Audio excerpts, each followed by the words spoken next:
In December of 1943, something happened at a military airbase in the Philippines that no historian, no scientist, absolutely no one has been able to explain to this day. Soldiers were going about their regular duties when they suddenly heard the sound of an approaching aircraft. They looked up and saw a P-40 fighter plane coming in for a landing. Nothing unusual about that, right? There was a war going on. Planes landed all the time. But something was very wrong with this one. The plane was covered in bullet holes, the fuel tank was completely empty, and when they checked the aircraft identification number, they discovered something that made their blood run cold. This plane had officially disappeared over a year ago. It had been written off. The pilot had been declared dead. His family had already received the letter saying he was gone forever. And yet here it was, landing like nothing had happened. But the most terrifying part came when the soldiers finally opened the cockpit. What they found inside made grown men, hardened soldiers who had seen the worst of war, turn away in horror. This is the story of the Ghost Plane of Mindanao, and after 80 years, no one has been able to explain what really happened that day. To understand just how strange this story is, we first need to look at what was happening in the Philippines at the beginning of World War II. After the attack on Pearl Harbor in December of 1941, Japan launched a massive offensive across all of Southeast Asia. The Philippines was one of their main targets because it was home to major American military bases. The Japanese attacked island after island, and American forces were pushed back under the overwhelming assault. It was a desperate time. There were not enough planes, not enough fuel, not enough of anything, really. Pilots went out on missions knowing that their chances of coming back were about 50-50, sometimes even worse than that. The P-40 Warhawk fighters were the backbone of American aviation in this region. These were reliable machines, with that famous shark mouth painted on the nose, which became one of the most recognizable symbols of the war. But even the best pilots in the best machines could not always survive against the superior numbers of Japanese aircraft. Every single day, someone did not come back from a mission. Planes crashed into jungles, fell into the sea, or simply vanished without a trace. War is war, and people gradually got used to the losses, even though you can never truly get used to something like that. In late 1942, one of the pilots received a routine assignment. It was just a standard reconnaissance flight over territory held by the Japanese. Nothing special. These flights happened every day. He took off in his P-40. The radio was working fine. Everything was going according to plan. And then he just vanished.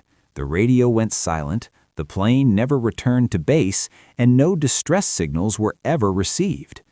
This was strange, but not unique. Planes disappeared over the jungles and the sea all the time. Could have been shot down by the Japanese, could have been engine failure, could have been pilot disorientation leading to a crash into a mountain. There were so many possibilities, and checking what actually happened was often simply impossible. They searched for him for several days, combing through the area where they had last contact, but they found nothing. No wreckage, no parachute, nothing at all. It was as if the plane had simply dissolved into thin air. Eventually, the pilot was officially declared missing in action and later declared dead. His family back in America received the standard letter of condolences, his belongings were packed up and sent home, and his name was added to the long list of casualties. The story was over. At least, that is what everyone thought. A whole year passed. The fighting continued in the Philippines, the situation was slowly changing, and the Americans had begun their counteroffensive, taking back island after island. The war went on as wars do, and everyone had long forgotten about that missing pilot. So many people had gone missing during that time. The list was very long. And then, in December of 1943, approximately 1 year after the disappearance, something happened at one of the air bases that defies all logic and reason. It was an ordinary day. Soldiers were busy with their usual tasks when the men on duty heard the sound of an aircraft engine. The sound was strange, though.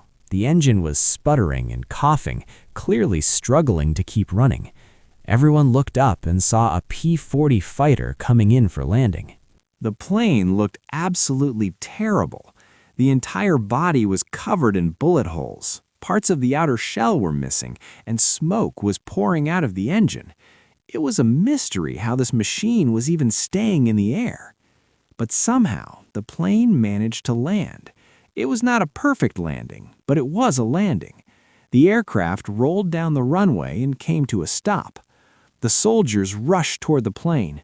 The first thing they did was check the identification number, and immediately they were confused.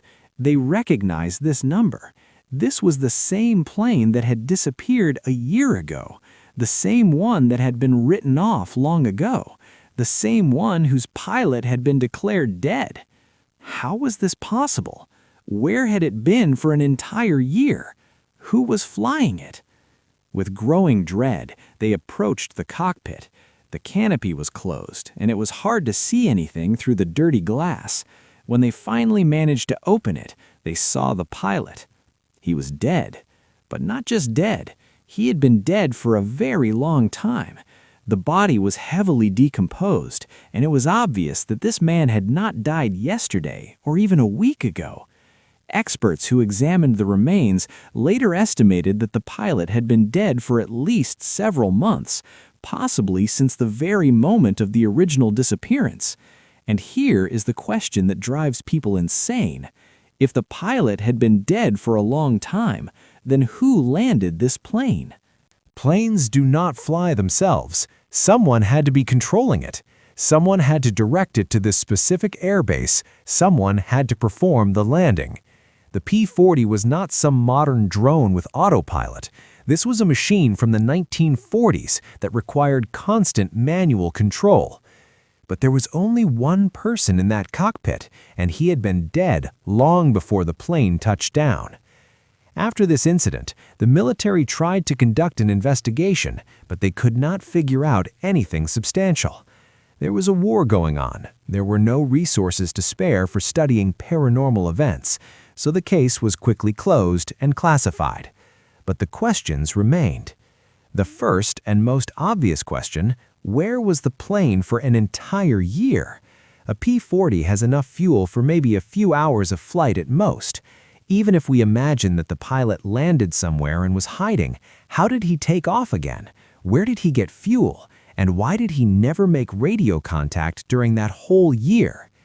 The second question is even stranger: the condition of the aircraft. The bullet holes looked fresh. Some parts of the plane looked like they had been in combat very recently. But at the same time, the pilot had been dead for many months. So does that mean someone else was flying this plane and getting into fights after the pilot died? Who? And the third, most disturbing question: who landed the plane? This could not have happened by accident. A plane cannot find an airfield and perform a landing on its own. You need a living, conscious pilot who can see the runway, control the speed, lower the landing gear, maintain the correct angle of descent. A dead body is physically incapable of doing any of that. Over the decades, people have come up with all kinds of theories trying to explain this story. The first theory is a time anomaly. Maybe the plane somehow got caught in a time loop or passed through some kind of tear in space and time. For the plane, only minutes passed, but for the rest of the world, it was a whole year. This sounds like science fiction, but no one has ever offered a rational explanation that actually works. The second theory is that the plane was found and flown by someone else. Maybe somebody discovered the crashed plane in the jungle, repaired it, and flew it. But then why was the original pilot's body still in the cockpit? Why would anyone choose to fly with a decomposing corpse sitting next to them? And why did this mysterious second pilot disappear right before the landing? The third theory involves the paranormal. The ghost of the pilot returned to bring his body home, or something like that. Many indigenous peoples of the Philippines believe in spirits and in the idea that the dead can return to finish unfinished business. Maybe the pilot wanted to be found and buried properly, rather than left to rot in the jungle forever. The fourth theory is military disinformation or a mistake in the records. Maybe there was confusion with the aircraft identification numbers, or the story was deliberately distorted for propaganda purposes. War is chaos, and documents from that era are not always reliable. The truth is that we will probably never know for certain what happened that day in the Philippines. Too much time has passed, the witnesses are no longer alive, and the documents are either classified or lost forever. But this story continues to fascinate people because it asks fundamental questions about the nature of reality. We like to think that we understand how the world works, that the laws of physics apply equally everywhere and at all times. And then something like this happens, something that cannot be explained, and we realize how little we actually know. Maybe there are things that science cannot explain yet. Maybe there are places on Earth where the normal rules simply do not apply. Maybe the boundary between life and death is not as clear as we would like to believe. Or maybe this is just a beautiful legend that was born from the chaos of war and the human tendency to see mystery where there is none. What do you think? Write in the comments which version seems most believable to you. And if you know of any similar stories, please share them. In the next video, I will tell you about another mystery of World War II, strange glowing orbs that followed pilots on both sides of the war and that no one has been able to explain to this day. Subscribe so you do not miss it.